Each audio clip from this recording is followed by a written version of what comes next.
Abbott and Costello were one of the biggest and most popular comedy teams of the Hollywood Golden Era.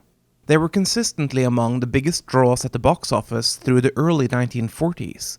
But unlike other contemporary comedy teams like Laurel and Hardy or Hope and Crosby, Bud Abbott and Lou Costello had a strong connection to horror cinema.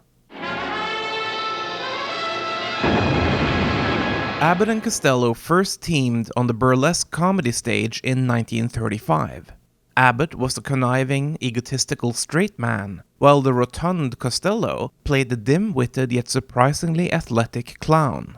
The duo quickly made a name for themselves in radio, and soon enough, Universal Pictures offered them a contract.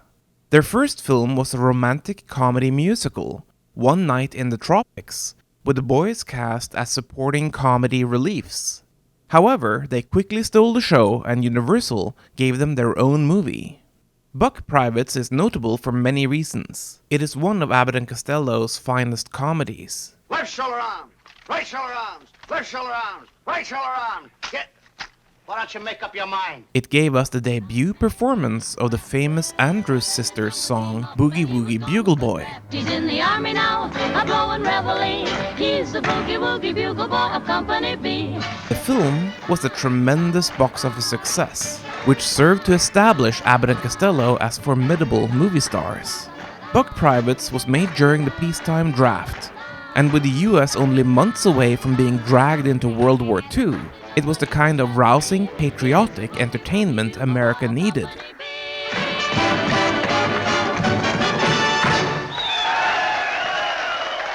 Its success encouraged Universal to make two more military comedies. In the Navy and Keep 'Em Flying did for the Navy and the Air Force branches what Buck Privates had done for the Army, and Universal Pictures was adamant that these two projects be prioritized on the studio release schedule. This caused some problems for Abbott and Costello's first horror comedy, Oh Charlie. The film, which had already begun production, was delayed, but it was not abandoned, merely pushed back a few months. Oh Charlie was later released as Hold That Ghost, where Abbott and Costello find themselves trapped in a haunted house, though the bad guys aren't ghouls, but rather gangsters.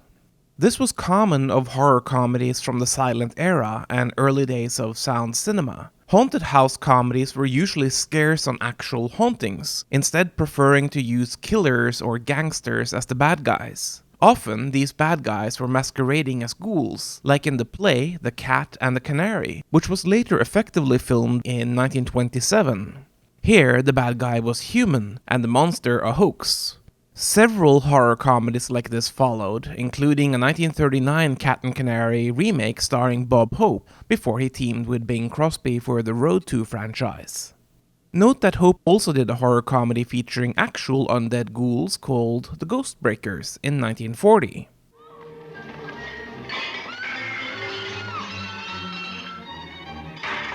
In Hold That Ghost, it is simply the boys versus the gangsters. While the film is often called a horror comedy, I think it is too light on the horror aspect to truly be considered part of the genre. The ghost activities are here played purely for laughs, but not truly affecting the plot. But for Abbott and Costello, that would soon change. In 1941 and 1942, the team did 4 films each year, and several of their jokes were recycled between projects. Naturally, this would eventually put a dent in their popularity. The duo also had it in their contract that they could do 1 film a year with another studio or independently. Universal, somewhat pettily, chose to re-release old Abbott and Costello films whenever the team released their yearly independent production. This caused the team's popularity to fade further, with the market being oversaturated. On top of that, Lou Costello was struck by both severe illness and personal tragedy. He became sick with rheumatic fever in 1943. And that same year, his infant son, Lou Jr., drowned in the family pool. The devastated Costello insisted the show must go on, but in 1945 the strain became too much. Abbott and Costello had a major falling out. In their next two films, the uninspired dramedy Little Giant and the delightful fantasy ghost story The Time of Their Lives, Bud and Lou don't share much screen time. Abbott and Costello historian Ron Palumbo describes the two comedians as inherently decent family men. Costello was working on establishing a foundation for underprivileged children, and after Bud Abbott suggested naming the organization the Lou Costello Jr. Youth Foundation, their rift was mended. But they still had a problem. By the late 1940s, their box office performance had stagnated badly, and they needed a hit. Being under contract to Universal, the studio executives decided to play into the Universal legacy. In the first 2 decades of sound cinema, each studio was known for certain types of films. MGM had their lavish musicals. Warner Brothers had their cynical gangster films. Fox made bank on the Charlie Chan franchise. And Universal was the home of the monsters. Even in the bleak war years, Universal kept profiting off of horror. The Mummy's Tomb was a huge hit in 1942, despite being a rushed routine production. Of its scant 62-minute runtime, almost 15 minutes were stock footage from its predecessor, The Mummy's Hand, yet audiences didn't care. They wanted monsters. When screenwriter Kurt Siodmak joked that Frankenstein and the Wolfman should meet, Universal took him seriously. The result was 1943's Frankenstein meets the Wolfman. 2 more monster mashups, House of Frankenstein and House of Dracula, followed, now adding Dracula to the mix as well. The formula was a success, and if anyone could rescue Abbott and Costello, it were the Universal monsters. You're awful silly to call me all the way from London just to have your dog talk to me. Abbott and Costello Meet Frankenstein soon went into production, ready for a summer 1948 release date. The team, particularly Lou Costello, was initially skeptical, but the film soon turned out to be something special. Originally, it was to be called The Brain of Frankenstein, but Universal changed the title to Abbott and Costello Meet Frankenstein to capitalize on the team's popularity. MGM had tried a similar stunt on their film Abbott and Costello in Hollywood in 1945, but the odd title choice had at the time failed to galvanize the box office, to the point that MGM declined further opportunities to borrow the team from Universal.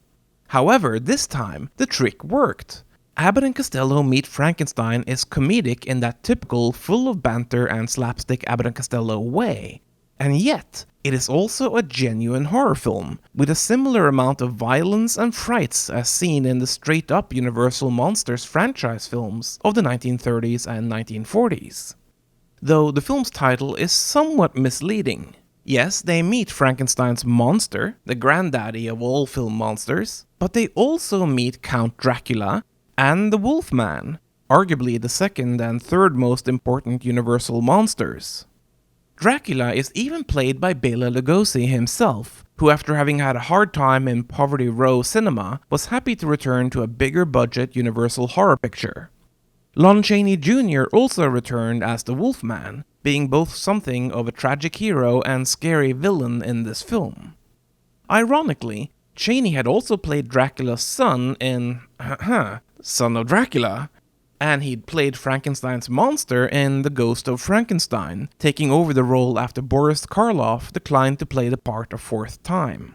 Speaking of Karloff, he chose not to return for Abbott and Costello Meet Frankenstein, but gamely showed up for publicity photos, standing first in line to buy a ticket.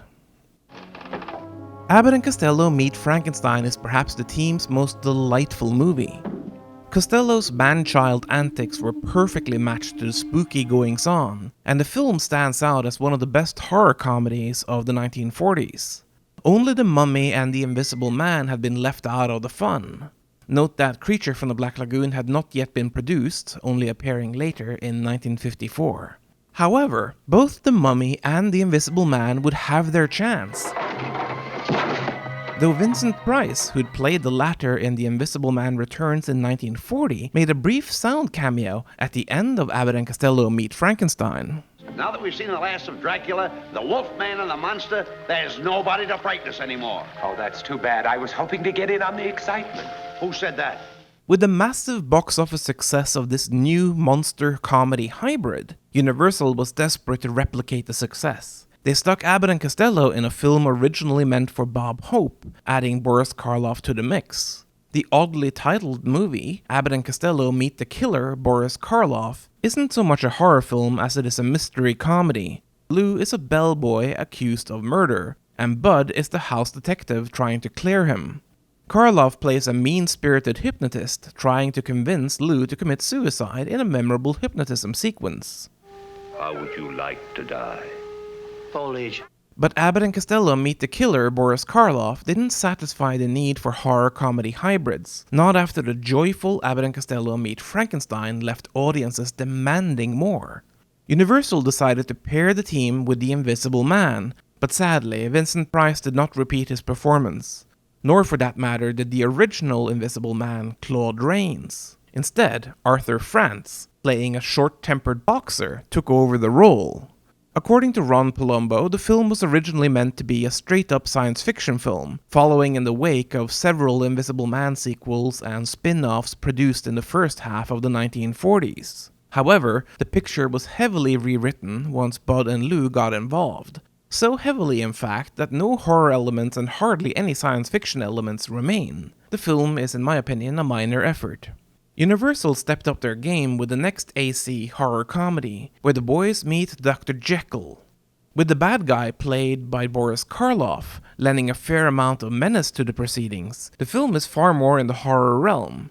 However, the story is also overly reliant on slapstick at the cost of Abbott and Costello's back-and-forth banter. But the formula worked and audiences ate it up. At this point, Abbott and Costello were showing their age, and their box office appeal was again fading. With a popular TV show and 34 films produced between 1940 and early 1955, Universal was considering letting the team go. However, the boys managed to make one final monster comedy, Abbott and Costello Meet the Mummy. The film is simultaneously considered the downfall of the team and fondly remembered by Hollywood creators who grew up in the 50s. The Stephen King adaptation Stand By Me specifically mentions Abbott and Costello Meet the Mummy. Vern, you were so scared you looked like that fat guy, Abbott Costello, when you saw the mummy. And many fans of the team remember it fondly. Ron Palumbo, who would go on to co-write the biography Abbott and Costello in Hollywood and record commentary tracks and featurette interviews for several of their films, calls this final Universal entry a fresh and compelling member of their filmography.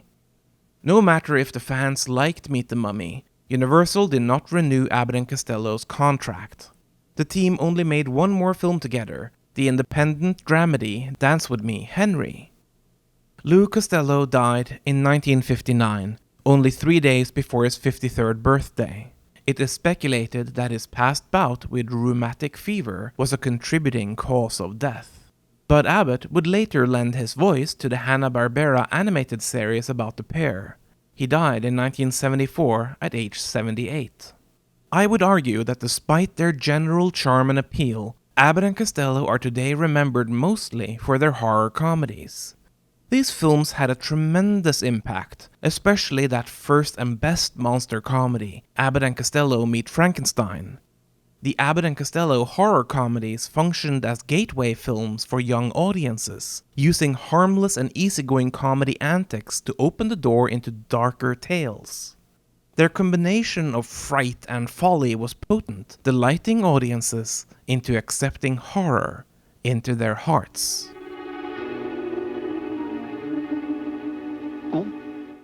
Usually, I would have ended this episode here on that last line, but regarding Abbott and Costello, I wanted to call out the good and valuable work of Bob Furmanek and the 3D Film Archive. In the last few years, they worked hard to rescue the legacy of Abbott and Costello's independent films and television show. For example, the original negative of Africa Screams was deteriorating. With the film in the public domain, meaning it has no copyright owner, nobody was caring for it. Over half of all movies made before 1950 are lost, and many more survive only in poor quality copies. Africa Screams could have joined that sad legacy. The 3D Film Archive rescued the film by making a 4K copy of the original negative, which was rapidly deteriorating. While films like Africa Screams are free to view online, I urge both Abbott and Costello fans and classic film buffs to support companies like the 3D Film Archive, purchasing their beautiful restorations instead. I can't understand why you have this terrible fear of animals in you. I'll leave you here with this scene of Lou Costello trying to appear tough and brave by having Bud Abbott enter a cage in a lion costume. Though things, of course, go awry when, unbeknownst to Costello, a real lion enters the cage instead. You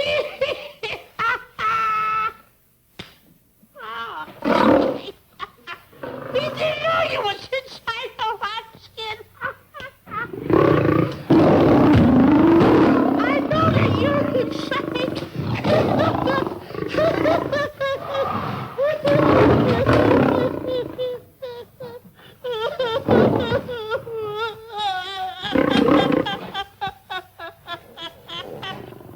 My name is Wolfcraft, this is History of Horror. If you enjoyed this episode, I'd sure appreciate it if you liked, shared, and subscribed. Also, if you want to check out some of my other works, I'm an author. My science fiction novel, God of Desolation, is currently available on Amazon, and my upcoming urban fantasy mystery novel, Richly Drawn, will be available from inkshares.com in 2022.